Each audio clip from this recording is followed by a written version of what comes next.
नमस्कार दोस्तों, 12 नवंबर 1996 को नई दिल्ली के इंदिरा गांधी इंटरनेशनल हवाई अड्डे पे सब कुछ समान रूप से चल रहा था। यह एक बहुत ही भीड़ भाड़ वाला हवाई अड्डा है। यहाँ का बिजी ट्रैफिक नॉर्मली है। दोपहर के 3:55 पे कजाकिस्तान के सिमकांत इंटरनेशनल हवाई अड्डे से एक चार्टर एयरक्राफ्ट टेकअप करता है नई दिल्ली इंदिरा गांधी इंटरनेशनल हवाई अड्डे के लिए। इसमें कुल 27 पैसेंजर सवार है। ये मुख्यतः व्यापारी है। ये इंडिया आ रहे हैं वूल खरीदने, ताकि ये इसे वापस ले जाकर मिडिल एशिया में बेच सके। दिल्ली तक आने में इसे 3 घंटा 25 मिनट का समय लगता है। At the same time Delhi के इंदिरा गांधी इंटरनेशनल एयरपोर्ट पे एक सऊदी अरेबिया एयरलाइंस की फ्लाइट 763 उड़ान भरने को तैयार है। यह फ्लाइट टेकअप करता है शाम के करीब 6:33 पे।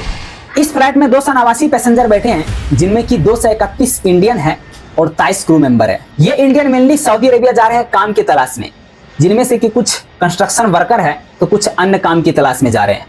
इस समय एटीसी टावर पर ड्यूटी कर रहे होते हैं वीके दत्ता। ये गाइड करते हैं सऊदी अरेबिया वाले फ्लाइट को और क्लियरेंस करते हैं कि आप टेकअप कर सकते हैं दिल्ली एयरपोर्ट से। फ्लाइट टेकअप होने के कुछ देर बाद ही सऊदी अरेबिया वाले फ्लाइट 1000 फुट पे पहुंच के एटीसी से क्लियरेंस मांगता है 14000 फुट के लिए। वीके दत्ता इस परमिशन को क्लियर करते हैं और कहते हैं कि आप 14000 फुट पे उड़ सकते हैं। उधर जो दूसरा फ्लाइट होता है कजाकिस्तान वाले फ्लाइट, वीके दत्ता उसे कहते हैं 15000 फुट पे उड़ने को। वीके दत्ता अपनी तरफ से बिल्कुल क्लियर था कि दोनों फ्लाइट के बीच वर्टिकली 1000 फीट का डिस्टेंस है।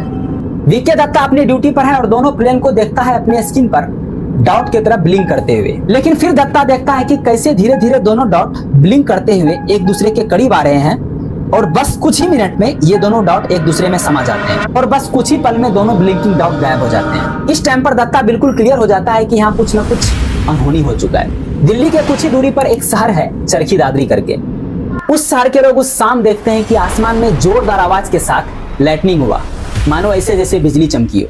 बिल्कुल ऐसे ही जैसे बिजली चमकी हो और जोरदार थंडर की आवाज हुई हो। लेकिन कुछ ही समय बाद आसमान से एल्युमिनियम और उनके साथ कुछ अन्य मेटल गिरने लगते हैं। साथ ही इंसान के कुछ बॉडी पार्ट भी गिरने लगते हैं। अब लोगों को समझने में टाइम नहीं लगता है। उन्हें जल्द ही आभास हो जाता है यहाँ कोई फ्लाइट एक्सीडेंट किया है और उसी का मलबा नीचे गिर रहा है। यहाँ जरूर ही एक बड़ी हादसा हुई है। वास्तव में ये दोनों प्लेन टकरा जाता है बीच हवा में ही।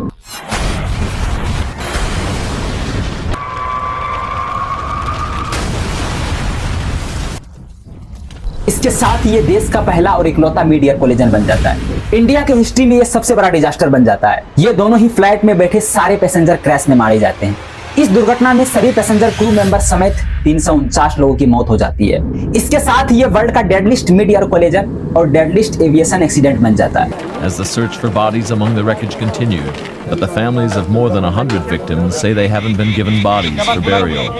Now a row is brewing over just how 2 jets came to be in the same air corridor at